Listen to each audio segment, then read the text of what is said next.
actually purchased our business from another couple, and it was about 15 years ago. It was a small bakery that we had both worked in. And when they decided to sell, we saw that we could expand it and keep it on the coast, and so we purchased it from them. Yeah. The hardest part of getting started was realizing that you are responsible for everything for yourself. You know, you're always an employee and you help out as much as you can and you do different jobs, but as soon as you have your own business, you're now responsible for all of it. It was probably the most exciting part as well, learning all of the different things that I hadn't learned while I was working for different businesses. So I think that was one of the challenging things, yeah. You know, I think it was a few things. It was the fact that we were outgrowing our production space. So we were really out of room in the kitchen. We needed some more room and some different equipment. Our lease was also coming to an end. So it was a good time for us to kind of look at everything and say, if we re-sign our lease in this space, how can we make it work for our future business? And will it work for the future business?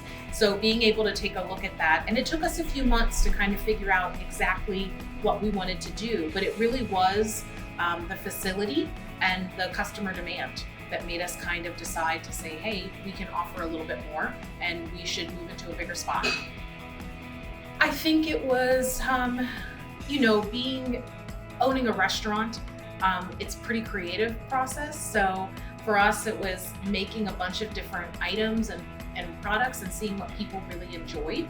And some things went over really well and some things didn't. So it was the idea that you can kind of use your creative side to make different products and see what works and see what doesn't, and then tend to go in the way that it does. And so for us, it was expanding our hot food items. In the bakery, it was, you know, a lot of baked goods, but we saw a real demand for people wanting to have somewhere to eat lunch or to eat dinner. And for us, it was the first place that we were making pizza. And we started out doing a Sunday night pizza night. So we would work all week at the bakery, and then on Sunday nights we would open up for pizza, and it was just really popular, and we sold a lot of pizzas. And so for us, that was a direction that we knew we wanted to follow in. So when we moved into our second location, it was really pizza focused. And we never would have really gone in that direction had we not tried it first and really saw that it was something that people wanted to eat. So it was a good thing to do, yeah. You know, I think one of the biggest issues with changing your business model is deciding to go smaller or to go larger. I think in both make a lot of sense for making a business successful. And so for us, employees are always a bit of a challenge. You know, they're also one of the most rewarding part of being a business owner as well. But knowing that we had to add on additional staff was a challenging part of it. And also thinking about the fact and hoping that our customers would follow us to a different location as well. You know, we all get into our habits and we stop at places because they're on the way to work or the way home to work. So hoping that they would not mind a location change. So that was good. I think the change in general, you know, we are always switching things up. It's something that I think is wonderful about being a business owner, is the idea that you can use your creative side to kind of come up with new ways to get customers to come in and seeing what works and what doesn't. But, you know, sometimes you just have this wild idea. You're like, you know what, let's just try it and see what happens. And being a business owner, you can, because it's your own business. So you kind of do a little bit of research into it and think it wouldn't fit within the business model. But just the idea that you could kind of be creative and do something a little wild or unique and hope that people like it, you know?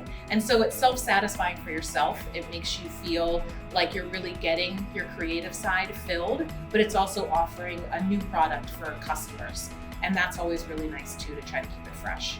I think just being prepared. You know, we had both worked in a lot of businesses where we had moved up and learned different skills. But I think one of the great things about having the local community college here is the amount of business classes that they offer. So if you're planning on doing all of your own accounting, make sure that you take a QuickBooks class, or, you know, something to help you learn how to do bookkeeping. Or if you've never really done much with social media, I know I am still learning the social media part of it. And so it's really great to have classes and different community groups to help you along with that stuff. So really reaching out and using your resources is helpful, because we all need to learn new things, and whenever you do your business, it's important to learn how to take care of it. So having that community resources is a really great thing to have. I would say that to be creative, to also let the creativity help you find your customers, which is a really great thing to do. Learn how to say no. So if something's not working, to have, even if it's something that you really enjoy, to be able to say, it's not something that our business will do, so this way you can keep growing. To take advantage of community resources, which are so helpful in helping you move your business forward. And just have fun. I mean, we all go to work and it's work, but it's also really great. And if you have that drive to own your own business, you do have a little bit of self-motivation and to really use that for yourself.